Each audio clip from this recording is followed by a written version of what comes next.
Every Woman Has a Story on WEBN. Our next guest is a filmmaker, performing artist, and writer whose dramatic plays have been presented across the country.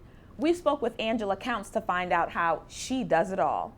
How are you? I'm great, thank you. I'm just happy to be here. We are extremely happy to have you. Thank you. So let's jump right in. Okay. Can you tell us what inspired you to become a playwright? Wow, I don't know why I wasn't expecting that question. It really was by serendipity. I actually was in a graduate writing program at the University of Southern California, and I was writing a novel, or I thought it was. I started like 6 chapters, and I got this idea that the thing that I needed to improve was my dialogue. So I just said, let me take a 1-act playwriting class and learn how to write, more robust dialogue. Mm-hmm. And then I just fell in love with the immediacy of people speaking and the dialogue moving the story forward. And then I actually decided I want to do this instead of finish my novel. Yeah. So I applied to the Graduate School of Theater at USC, and they accepted me, and I began a MFA program in playwriting. Wow, so your original passion was writing to be a novelist? Writing to write, to be honest with you. I also wrote for the school paper. I wrote for the USC Daily Trojan. I got into the journalism graduate program at USC. I was a poet. I think I'm a writer. I think that's really what it was. But in terms of where I wanted to spend my time as a graduate writing student, I felt that playwriting was, calling to me. So what is it about writing that kind of resonates with you? Having a voice.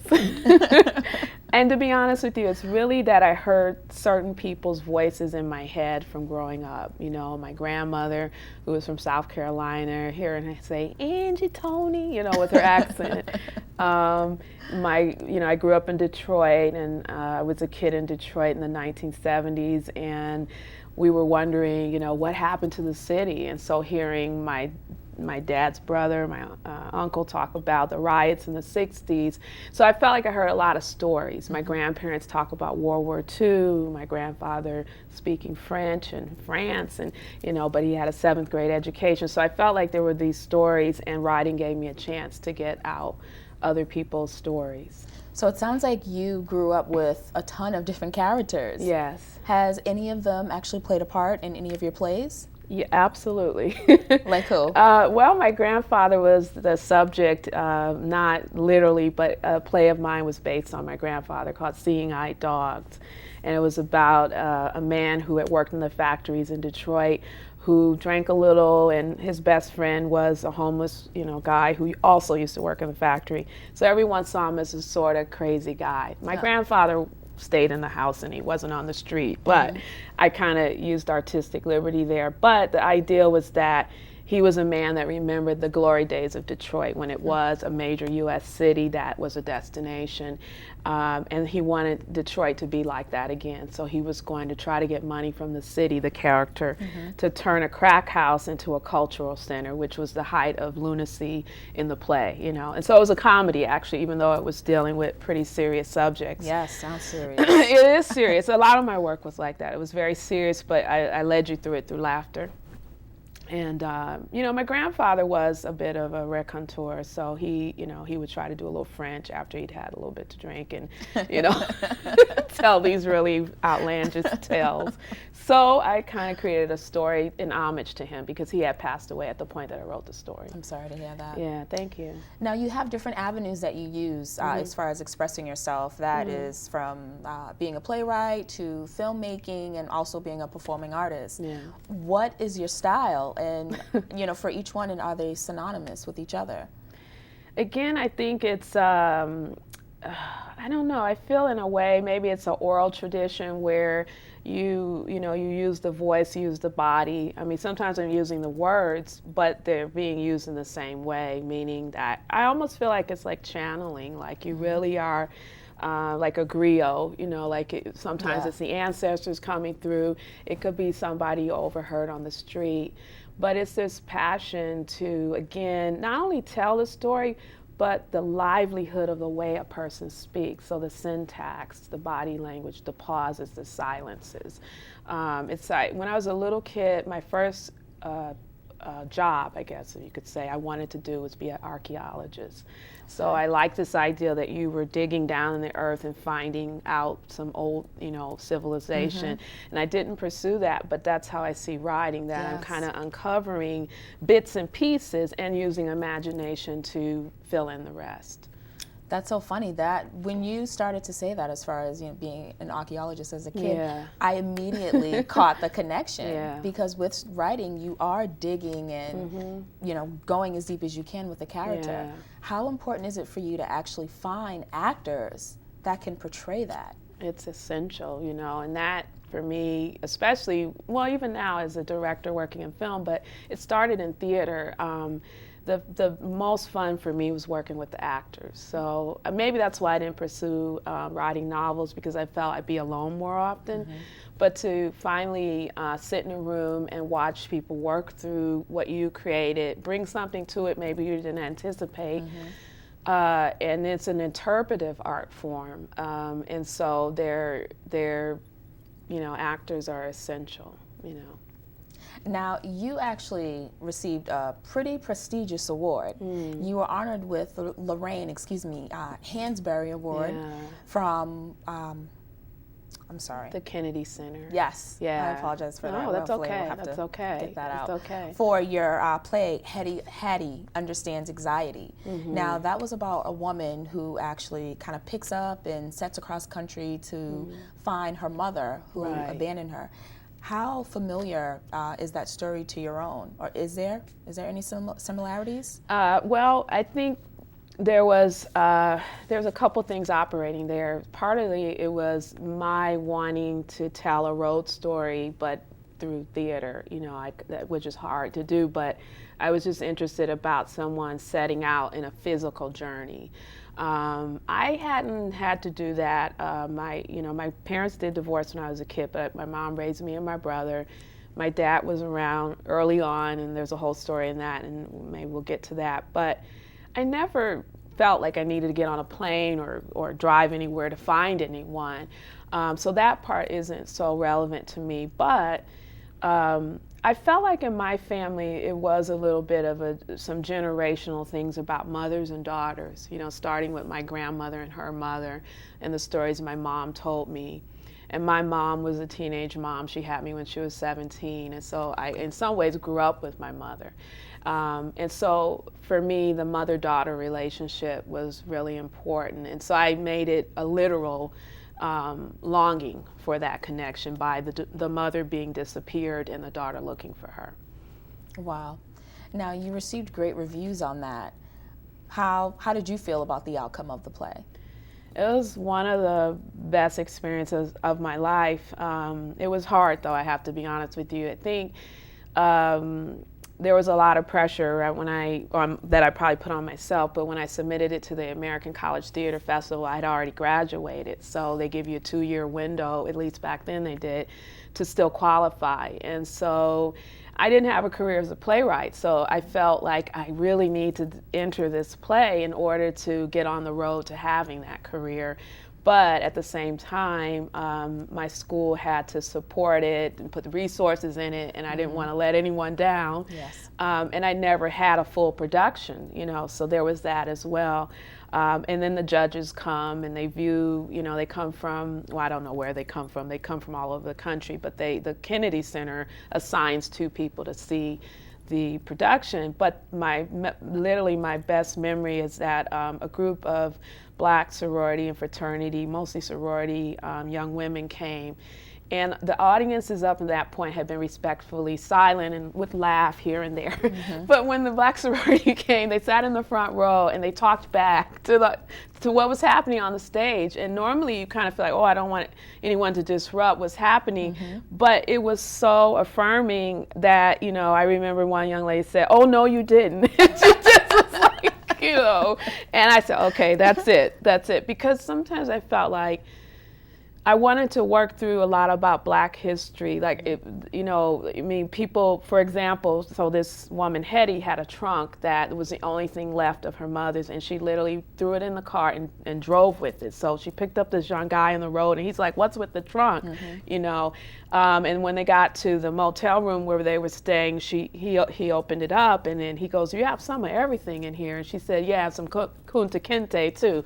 So it was like, nowadays people, Roots is 30-something years old, but it's a part of the African American story in terms of telling it through media and our notions of slavery, So I kind of felt a responsibility as a writer to weave that into the work.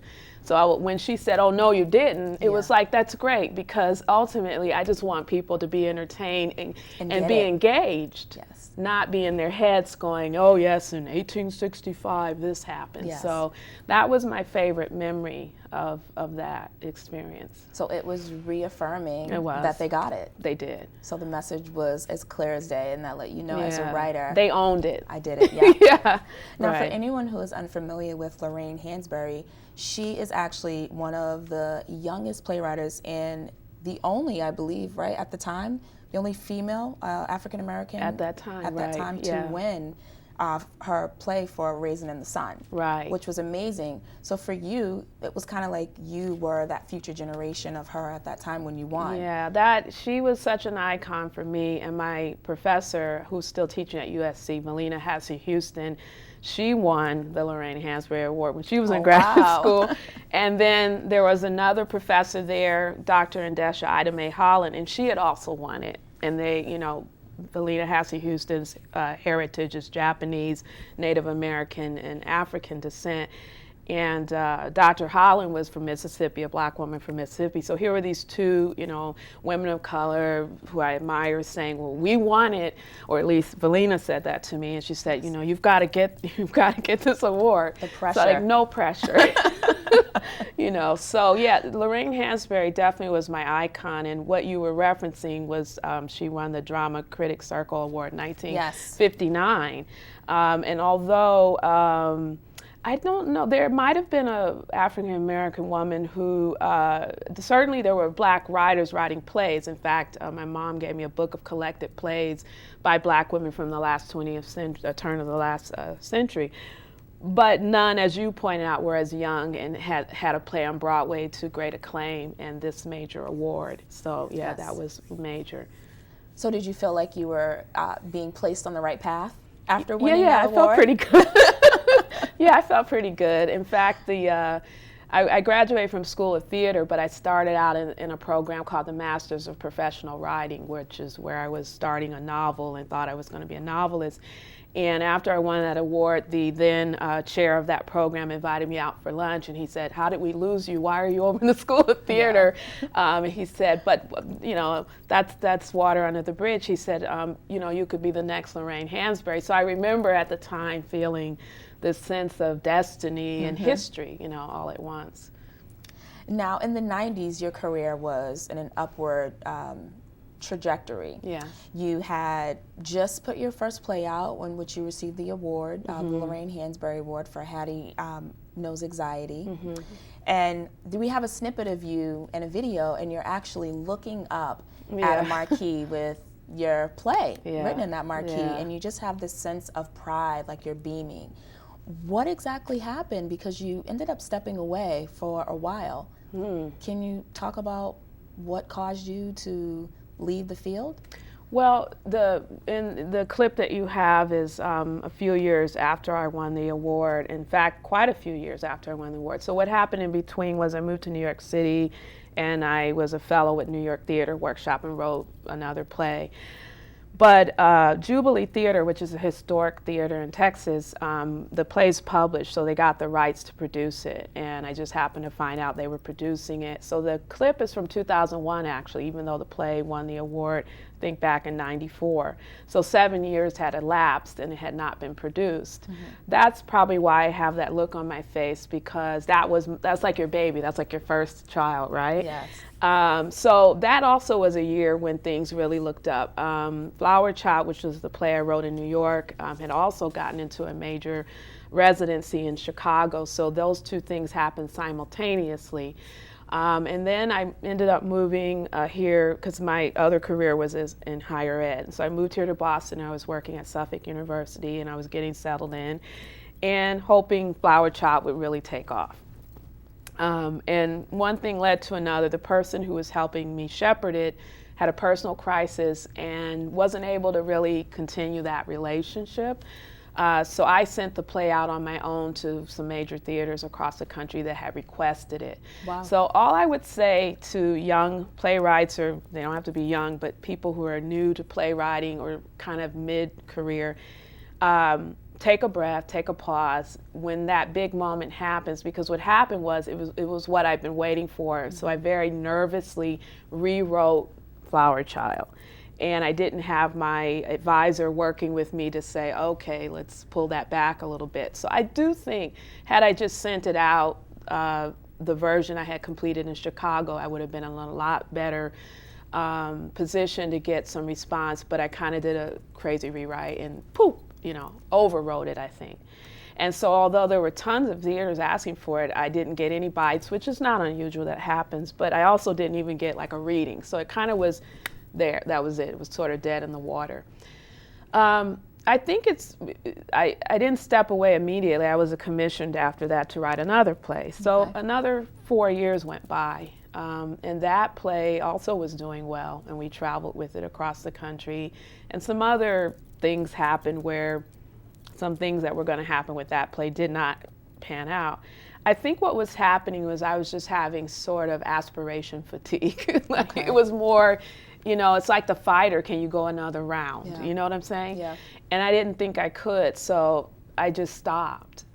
But it didn't last for very long. I actually started performing my own plays. I started performing the monologues from The Edge of Blue Light, which is a play about a group of women who are HIV positive.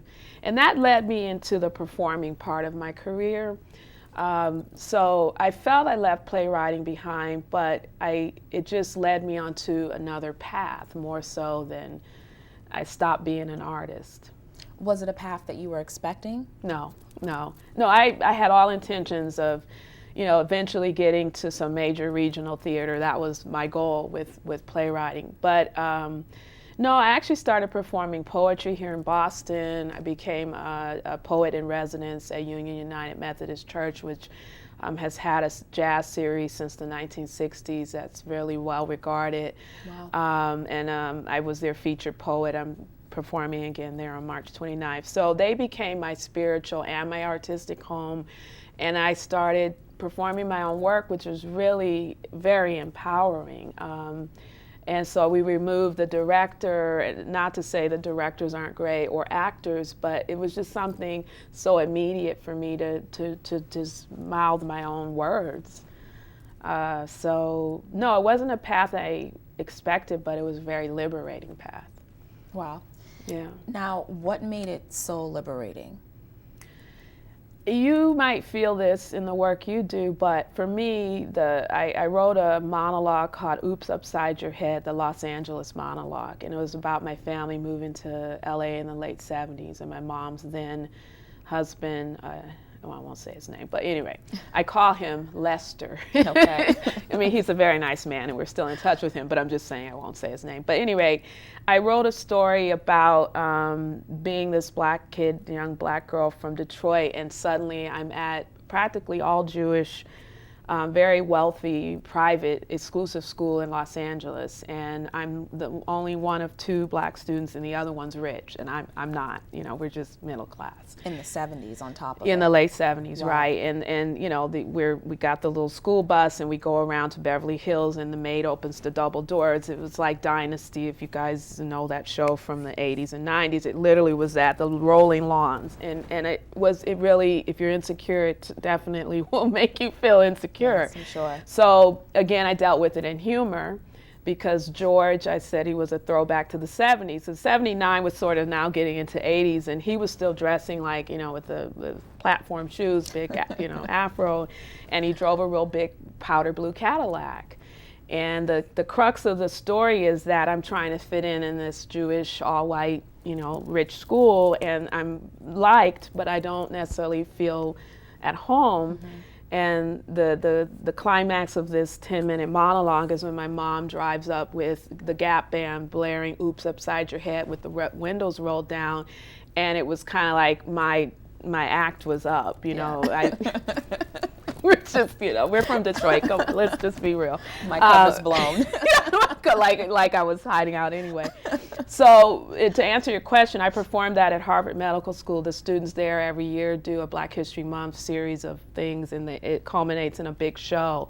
And it was like deaf, comedy jam.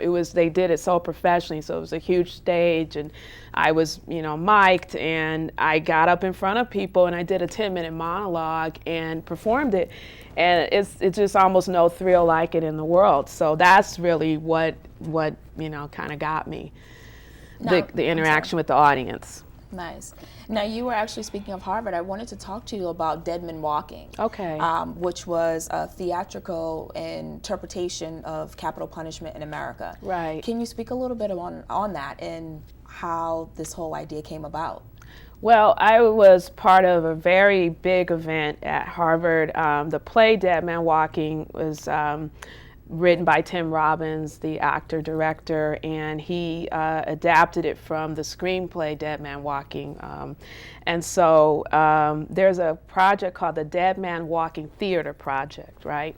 So Harvard collaborated with them and decided to create a day-long event where they would honor activists in the movement, and they would kick off the day-long event with a reading of his play. But they gave us an hour, and it was a full-length play. I came on board because they had seen me direct my play, The Edge of Blue Light, at Harvard. And so there was a student who was a part of the ensemble, and he was on the board of this event, and he said, well, we have a director that could possibly do this, and they asked me would I. I'm like, are you kidding me? Of course I will do this. And that bridged my interest in activism, social justice with the arts. So for me, that was a great experience. Did you have a chance to actually meet Tim Robbins? I wish I did, but I will say I met Sister Helen Prejean, who is the subject of the story. She's the woman, the nun, who went to the death row, had the first inmate on death row that the story is based upon. So Sister Helen Prejean came. Tim Robbins ultimately, he was honored, but he didn't come. Unfortunately. But he did approve me adapting his play down to an hour, so I know that he had to make that decision. So that felt very nice. Yeah. I'm sure he did research on you as well. Yeah, so that was an honor. And I did tell the actors, I said, don't ever do this unless a playwright gives you permission to, cut their work down. So that was really also an honor as well. So you are now on the radar of an Academy Award actors list. Yeah. That's right, exactly. That says a lot. Yeah, that was also another really terrific experience. Now, let's talk a little bit about your trip to Italy. You reunited with your father after a 17-year hiatus. Yes. Can you talk a little bit about the emotions that that were flowing through you at that time? I'm sure there were really incredible. A lot. Yeah, my dad. So think about this. So both my parents were young when they had me. So my dad, I think, was 18 when he had me. So my memories of my father are a young man. And at that time that we met, I think he was probably 60. But the last time I saw him, he was like, I guess, in his early 40s or something. And how old were you? I'm sorry to cut you off. No, that's okay. I was, let's see, I think I was 42. Yeah. When you saw him? When I saw him, right. How long before, though, prior to that, prior to the 17 years, so you were around? I was 25, okay. And I saw him for about an hour or two. So in the height of your adulthood? Yes, I saw him when I was 25, and briefly, and then prior to that, the last time I saw him, I was 19, and that also was brief. And then prior to that, I was we were actively father and daughter last when I was 14. So, and what's odd is my brother and I don't have the exact same story. My brother lived with my father, and he had 5 more children with my stepmother, and so they sort of grew up with my brother. But since most of them hadn't seen me since I was 14, and I'm the oldest, some briefly saw me before they moved. They live in Saudi Arabia, but so I was the one that the family didn't know as well, at least his children, and so there was a lot, not only of absence with he and I, but I felt like the absent member of that part of my family. Yeah, so there were a lot of emotions. It was scary, you know. I had never traveled to Europe. I'd always wanted to, but I hadn't, so Italy was my first trip to Europe. And I remember coming through customs, and I thought, okay, I'm going to get out, I'm going to look for him. And in Italy, at least in Milan, these big wooden doors open up, and the people will be on the other side. So I'm expecting to look out, and the wooden doors open. I'm not exaggerating. He was right there. So I'm looking to the right, to the left, and then I realized, oh my God! And I don't think a person could smile more than he smiled, and he was just there. Yeah. You know, so it was like a pilgrimage, really, an emotional pilgrimage. We enjoyed each other. We get along very well, but we had a lot of difficult emotional terrain to work through. So it was a very, a mix of emotions, actually. And we were sightseeing while all of this was happening. So I'm sure that kind of set you guys on even ground to some degree, because even though you were dealing with these difficult emotions between each other, it was like the sightseeing was that connection, helped. That middle ground for that you was too. Smart. I would recommend that if someone if you have to reconnect in a difficult, it's worth saving the money. Go someplace that, at least for me, he had traveled to Italy before, but I hadn't. So it really helped to have something to do while we were having those difficult, and good food. That also helps too. So while you were on that trip, there were a lot of firsts. Yes. It was, again, the first time you had you reunited, with your father. Right. It was also your first time traveling outside the country? Not outside the country, to Europe. And you also started to become an amateur photographer. That's right. Yeah. So you found a new love on top of everything. Yeah, right. Yeah, I took a camera at the prompting of an artist friend, and he really opened up my eyes to looking at your life through the visual world versus just writing, because that's what I did. I had the journals ready. I was ready to write my feelings, and I did very little writing. It was mostly through the photographs that I expressed what was happening. Now, you've had a lot of accomplishments, a lot of setbacks with anyone, which is naturally. Do you feel successful? At this moment, I do, because my definition of success has really evolved. I think it's really about wholeness. I think it's about over the course of your lifetime, and it can happen even at the point where you're at college, undergrad, but at what point you're at, that you're integrating these new experiences, including failures as well as the successes, and out of that, creating a life. I mean, I don't think people really realize how much we are tasked with creating our lives. We really think, I picked the school, I picked the husband, I picked the religion, whatever you're picking, and that will just set me on my way. Or everyone from my community does this, so I'm going to do that. Or I'm not going to do what they do. I'm going to do this opposite. It's just not that simple. So I've learned that, and I think in that sense, going back to school this time around helped a lot with that. Now, one model that you live by? Oh, one model. I think the first word that came to my mind was forgive, because I think maybe that goes back to the reunion with my dad. But even when I think of politics, racial politics in this country, or any kind of movement, we often don't talk about the forgiveness component. We talk about the injustices, and it's important to talk about the injustices. But I also think about South Africa as a model of the reconciliation trials, and there has to be, even in our country, a point where we can engage each other and talk about forgiveness and also acknowledgement. Sometimes it's hard to forgive when something hasn't been acknowledged. So I think that's very important, and it starts with ourselves, so I think would be my model. Well, on that note, I think that wraps our show. Thank you so much Thank you for joining us. Thank It was you, a pleasure, Tashanea. Angela, and we look forward to all your future endeavors here at Every Thank Woman you. Has a Story. Thank you. What a dynamic woman. Thank you for watching Every Woman Has a Story on WEBN. We spoke with Angela Counts. If you'd like to be a guest on our show or know anyone who'd like to tell their story, email us at ewhastory@gmail.com. I'm Tashanea Whitlow.